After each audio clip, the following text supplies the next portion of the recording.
has had a very interesting morning. So here goes another rant about it.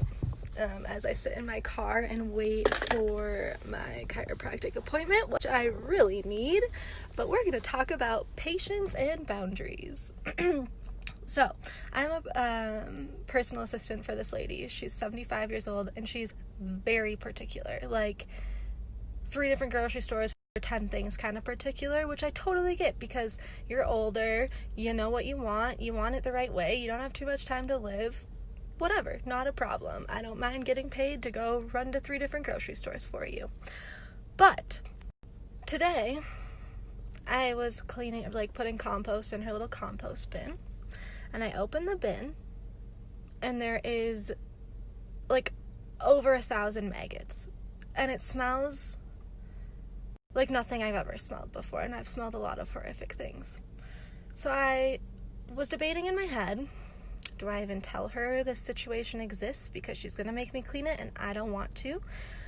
Or do I tell her that that's happening and that I refuse to clean it? Or do I just tough it up and just freaking clean it?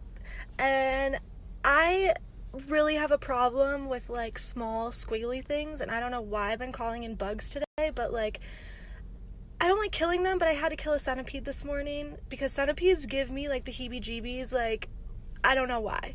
So between the centipede and then the maggots, I'm just really irked, and I feel like there's a lot of bugs on me, and yeah. So anyway, I decide to tell her that she needs to get the maggots into a paper bag, and then I'll clean out the thing and dispose of and put her stuff in to a garbage, because I'm pretty sure she put meat in her compost, which you're not supposed to do. But she just didn't take that, and she told me to put some gloves on and start to deal with it. And I didn't stand up for my boundaries. I didn't say, no, I can't do this. This is not in my job description. I am not getting paid enough to deal with your thousands of maggots in your compost bin.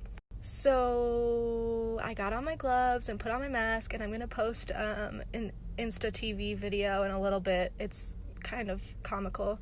And I just try and take these situations, and I try and find the humor in them, and I try and cultivate a really good story that I could tell friends later.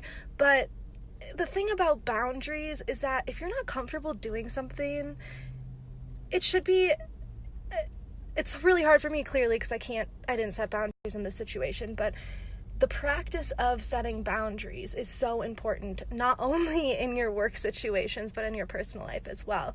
And this is something I really need to work on, is saying no when I know I need to say no because something is not serving me. So practicing setting boundaries is really important. Boundaries, talking to friends. If a friend is contacting you and you're just you can't be present for them and be there with that energy, that's a great boundary to set. Hey, I love you, thinking of you, but I really just can't talk right now. I'm just feeling overwhelmed.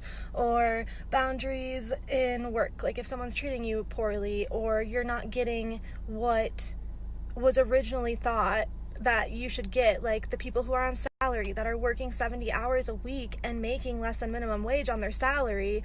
These are times in your life where you need to stand up for yourself and realize that you are important enough to set these boundaries and have expectations of what you feel like you deserve from other people. So as we practice setting boundaries in simple ways first, just not replying to a text message because you don't have the bandwidth to do it, or not, responding to an email right away because you don't have the bandwidth to do it. It's just, you're giving that self-love to yourself of no, this is my space and my time.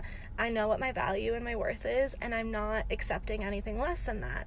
And this is also, in turn, knowing what your value and worth is. And a lot of people, yoga teachers or anyone who's kind of a 1099 or something like that, it's you can give away your time and your knowledge and things like that, but there's a balance between knowing your worth and your value and asking for that. And once you step up and own what you know your value and worth is, it will come to you. And those people that don't respect that will start to fall away. And it's a really, really hard thing to do. Like, for me, like, teaching yoga, it's like, I charge $80 an hour for a private. To some people, they're like, what? That is so expensive. But I have put in so many hours and so much time and so much money into gaining the knowledge I have, and that is what I feel my value is, and that is what I stick to, which I didn't do today. My value and my worth is not cleaning up a bucket of maggots for you. I'm so sorry. That was just like, it's not in my job description, and I really should have stood up for myself better in that situation. And patience with what other people do in their life if you don't agree with it. And this does not include harming another person like George Floyd. This is not at all what I'm talking about. This is having patience for, the lady I'm working for wants me to return 2 hot dog packs because she specifically wanted the discount ones, but they didn't have pure beef ones. So it's $1 a hot dog pack, and I have to either go return them for a rain check until they get beef ones in, or she wants me to return them and just buy them. But I got them on Tuesday, and she's going to have me return them on Saturday. So, that's totally something I could be like, that's not right. Like, it's just $2. Like, why don't you just give them to someone or throw them away or something if you don't want them? But instead of imposing what I feel is the right solution to the problem, I sit there and I try and understand and be patient with her, because that's what I'm being asked to do, is work on my patience. Or if she wants me to call every single bakery in Boulder and figure out what pies they have, what size they are, and what their price is, even though I know the people at the grocery stores are really busy and don't really have a clue what is in their bakery when I call, I'm going to do that because that's what she's asking of me, and I'm going to be patient through that, and I'm not going to explain to her that I think it's a horrid idea and just to, like, send me to one store and I can call you and see what pies you have. So this has just been, like, the biggest testament to Marla patience, and I feel like I'm a very patient person already, but holy moly. And so, have patience with the asshole driving that you think is driving ridiculous, or have patience with the person at the grocery store when there's a really long line and they're moving really slow, or have patience with the old woman that you work for that creates decisions that just don't make sense to me. Or have patience with, I don't know, like, your partner if you're wanting to utilize the same space, like the bathroom or the kitchen. And, it's being able to recognize that you're feeling a certain way, take a deep breath, recognize they're also feeling a certain way, and they're just in their feelings, and just have patience for them.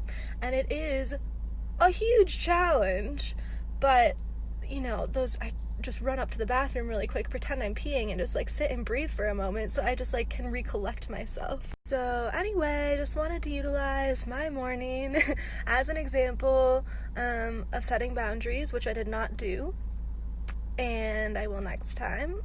And also just really having patience for the people that you just don't really comprehend fully, and trying to find light and humor out of a situation. So stay tuned. The IGTV video is coming up, and you will get to see my lovely maggot fiasco today. I still, like, literally smell it and taste it in my throat. It's really lovely.